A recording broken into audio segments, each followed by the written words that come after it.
What's up, guys? Welcome back to the channel. We are working on something very interesting, very different. We have a quick project coming in. In the meantime, I'm having some other projects in the background that you guys have been watching on the other episodes. But today, working on a boat. It's not actually a boat, but it's about as big as one.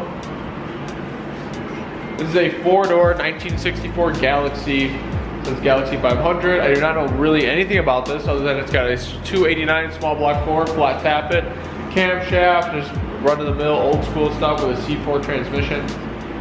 All factory car. And it's far from stock, although he bought it in stock form. And now it has a Phi-Tech, has a twin turbo setup that he made. And it's pretty fun to drive. It's not a huge horsepower monster by any means in the imagination, but it's definitely much better than what it would have been in factory form. So much better, in fact, that he blew it up. So we had to drive it here on, I'm not even sure how many cylinders are good on this thing. less than how many you can count on one hand, probably. So we are taking this 289 out, and we sourced a Fox Body 302 short block. So this is getting like a 94 roller camshaft, roller lifters, and then we just gotta build it all to fit the Galaxie. One of the main differences is the front sump, so it's got an oil pan pickup in the front, so we can take the oil pan off this motor, put it on that motor. We gotta take the timing cover and water pump off of that motor, put it on this motor. So we're gonna be removing this one, putting it on an engine stand, putting it side by side with that one, cleaning and painting parts, and then assembling.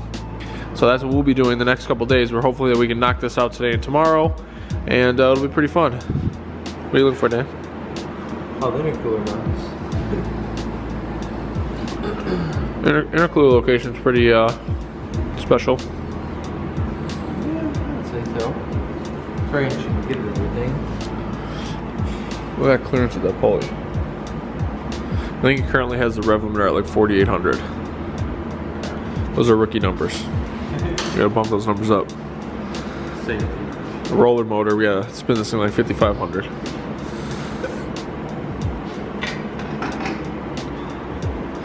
And this thing is just classic. Look at, like, no window frame. Woo!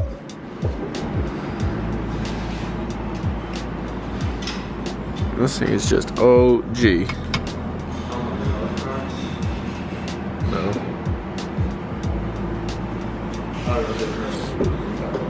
Now this is one of two twin turbo Phi-Tech small block Fords that he has in his arsenal. His other one, I'll post a picture. A couple pictures we have. Because we actually found Jeff by tracking him down while he was driving his tube chassis Mustang one day. And we followed him to the auto parts store and took a look at his car.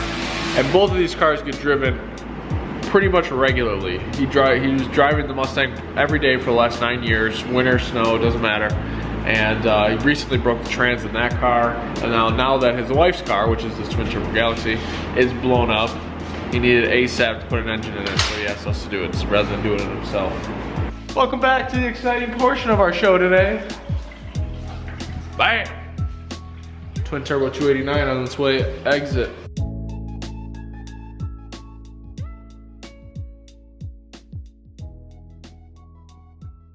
We're gonna get another engine stand because all of our engine stands are currently occupied, which is, I guess, a good problem to have. It's also a bad problem to have. Ooh, she dancing. Ooh, she dancing. There she is. Hey! Look how much room. So much room for activities. Now, on this project, we are not redoing a lot of the wiring mess. I know in previous videos that you guys have watched, and it's one of the reasons why we have so many people that do watch, is we kind of like redo everything all the time. This one, our wings have been clipped. We're not allowed to do all that. So we're literally removing the engine, transferring and cleaning all that stuff onto that one, putting it back in as is, running it, driving around the block, and then shipping it back to its owner. So Pretty simple setup. We gotta change the converter. That's the only thing that's left in the engine bay. And the starter's a new style, so we probably gotta run a wire from the starter solenoid to the new starter solenoid that's already on the new starter. So updating it from the old style to the new style. All you Fox Buddy guys are used to doing that. Same thing. So once we get this thing on the engine stand and start cleaning the parts and taking it apart, we'll show you the carnage. All right, we have the engine out and on the engine stand. Oh, and it's starting to come apart. You wanna walk us through what you found so far, Dan? All the manifold bolts are nice and loose. That's standard out. Can't even get to any of them. They were all looked like they were all leaking. That one was leaking the worst. That one was pretty bad. That one might have been okay. This one's right next to the turbo. Right off the turbo. Yeah, so those are gonna get glued on. We're gonna get rid of the gasket there. Make sure we get them nice snug as a bug in a rug. Change some spark plugs. Does have head studs. Everything is just kind of a mess. Glue both sides of the intake gaskets down, which I do not approve of at all, because now it's gonna take us forever to clean it. Around the coolant passage, acceptable. Both sides. This, don't like it. But otherwise, pretty standard stuff. Yeah, nothing crazy. No carnage yet. Alright, time to unveil some issues. I don't even know what it is. We're trying to figure it out. It's got goop and gunk and all sorts of just nasty in here. Seems like maybe stop leak or some kind of stop leak went through the engine and coolant system. Metal piece right there. Some metal there, nice. Piece of bearing. Well, let's start throwing these out of here. See if we can find some broken ring lines. Nothing obvious though yet. Oh, we did find 2 different pistons. Yeah. Cylinders like 3 and 7 have different pistons than the rest of them. Probably won't be able to see without light. You can see valve reliefs in those ones. That one does not have one. Does. Oh, there we go. And the other side, this one, same. So, that's interesting. I wonder how long it's been smoking. Broken! Broken! Yay! Holy Jesus, broken. Nice! Got some good chunks out of that one. This side too? Nope. Alright, one for one. That's the different piston. That is the different piston. Knew Here. Called it. I called it. We'll have to watch the tape, Dan. Not sure you called it. I didn't think it was on tape, but I did say. Oh, was it on tape? A little backpedal I action. did say that I'm pretty sure that's going to be where our issue comes in. That's a whole half a ring line right there. Now, none of the stuff that's in this engine is getting reused. So if everybody's watching this, judging on how we're doing this, we're kind of doing this like cavemen. Because there's no reason. Not terrible. He said it would knock, but it was also only making like, we're gonna find bad rods and mains, because he said it was only making like, well, on the way ride home it made like 5 pounds of oil pressure at idle. Can't catch this one. What? Catch it. I'll catch it. Broken, broken. This is the second non-matching one. Gotta be broken. It's gotta be broken. No? She looks okay. She looks okay. Looks like the rings weren't doing very good though. The piston's colored in a funny fashion. This one is not broken. Damn. Ring. Broken ring? Yeah. Oh, That's part of yeah. That piece in the. Nice. Bringing a pile of broken stuff right here. That's the list. So I broke a ring on this side. No broken ring line though, huh? Not that we could see on this one. More broken ring on stuff. Oh, there we go. That's better. There's some schmutz in there. Ow! Damn it, that one shot. That was my foot! Worst engine disassembly in the history. Oh yeah, that one's cracked. This one. Twice. Upper and yeah. lower. There she is. This one too. They all had to be correct. Oh, my foot hurts now. Sorry. Did it on purpose. This one's coming in pieces. She gonna come out? If you pull the ring out, it's definitely gonna come apart. Oh, there it is. Oh, I got another piece. Alright, that one doesn't want to come. That's not a move, it's there, it's broken.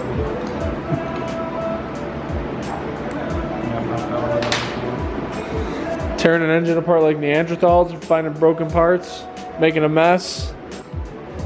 This is how hot rodding was born, boys. Old school in it. Normally we like semi-contain this. Now we're gonna spend twice the amount of time cleaning up because we did not try to contain anything and just went wild on it. You were right. You were right before. Only half the motor was working. Right. Like it should. So we have 4 broken pistons. 4 that we found easily. Oh, that bearing's the worst. This thing rotates really nicely though. Good morning. Welcome to day 2 of the Galaxie rebuild. Dan is currently working on. Rewind. Dan is currently working on converting the Mustang motor to the Galaxie motor. And what does that mean? That means making it a front sump rather than a rear sump, like a Mustang. So he's got a Melling high volume oil pump on it. We got a new front sump tube because the old one was scary looking. Now he's working on cleaning the gasket surface. And then we're gonna put the 94 GT roller camshaft that he has for it in it and start working on that stuff. I'm going to the auto parts store to see if they will sandblast that. I don't even know what to call it other than a water pump, which is what it is, but it is nasty. This, which is also extremely nasty. And where's the timing cover at?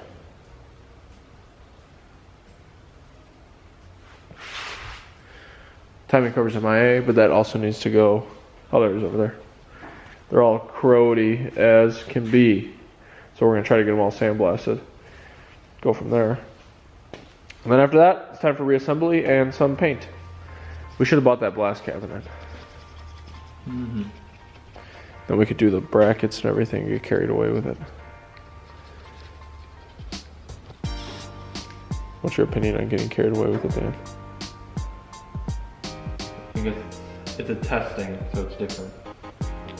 Oh, that would be acceptable? Yeah. Rather testing this than anything's better than nothing. This motor's super clean. Factory forged pistons, set of a 93 Cobra. We're gonna get the roller bearing out of the back. All right, here's the 302 so far. Still got a mess everywhere. But it is studded, timing set's on, camshafts in, lifters are in. Now we ordered a spider and lifter combo, should have the tie bars to keep these all together. And it was missing the tie bars. So now I'm gonna go over to Nate's place. He's got a set for me so I can get this thing together. It needs to be together tonight so we can get it in the car and running tomorrow. But otherwise everything else is ready to go. They're still sandblasting the timing set and water pump and everything that's gonna go on the front. But everything else is pretty much as it is. I'm about to put the heads on. Since I have the lifters in, I'm gonna put the heads on. So those can kind of be finished. And then all I have to worry about is buttoning up the bottom once I have the timing cover. So we're pretty much almost done with the 302 build. Pretty simple, basic stuff. I got the heads all cleaned up. They were disgusting. So I have those all cleaned, ready to rock and roll. So that's about as far as I can go until I get the bottom end together. Because then we gotta, adjust the valves. It did have roller rockers on it. I gotta clean the intake, clean the valve covers, get all that stuff on it as well. So still quite a bit of work to do, but we gotta get it done tonight. All right, so we are finishing up the 302 install, or not the install, we're finishing up the 302 build. Give you guys an update on where we're at. We got the front sump pan on it, got the motor mounts on, we got the heads on, we got the Cometic head gaskets on it, timing covers on. The water pump is temporarily on. We ordered a new one. This one did not make it through the sandblaster, so that's getting replaced. Timing cover's good, timing cover gasket's all good, and we're getting ready to fill it with oil, as you guys seen us do on the channel before. Run the oil pump, get oil pressure, and set the valves while it has oil pressure to make sure that it's rock solid and we know what it's gonna feel like at running. under running conditions. So otherwise, this is pretty much wrapping up the bulk of the build. We're gonna, once we set the valves, we get the gaskets on, we gotta clean the valve covers, get the valve covers on, RTV both sides of the coolant port, not the entire gasket, just the coolant port, both sides of the gasket, put that on, get the nice China wall build up here, and put the intake on. Then it'll be ready to go in the car. Now we would be putting this in the car tonight, however we ran into two problems. One, I ordered a balancer that I should not have on recommendation, that I shouldn't have taken. This power bond balancer, it's a 4-bolt, and the pulley that came off of it is a 3. Rather than doing all sorts of goofy stuff to make that work, I'm just gonna return that one and order a 3-bolt 50-ounce balancer. So I overnighted that along with the new water pump, and since those are both in the front of the motor, we're just gonna wait till that comes tomorrow. So what we're gonna do tonight, once we set the valves and seal the top end of the engine, we're going to give this thing a spray bomb. We're just gonna kind of dust it with black. We're not gonna paint the heads and the intake, so we're gonna try to just contain it as much as we can. I mean, you can see how rough this thing looked in the car. So we're not really looking for a show-worthy paint job on this one, but it is gonna look better than what it looks like right now, hopefully. And then other than that, I think that's gonna wrap it up on the Fairline build. Oh, we're gonna try to get the turbos and the manifolds on tonight. So if we can get the turbos and the manifolds on, then that'll make sure that all of the RTV on this thing is dry in the morning.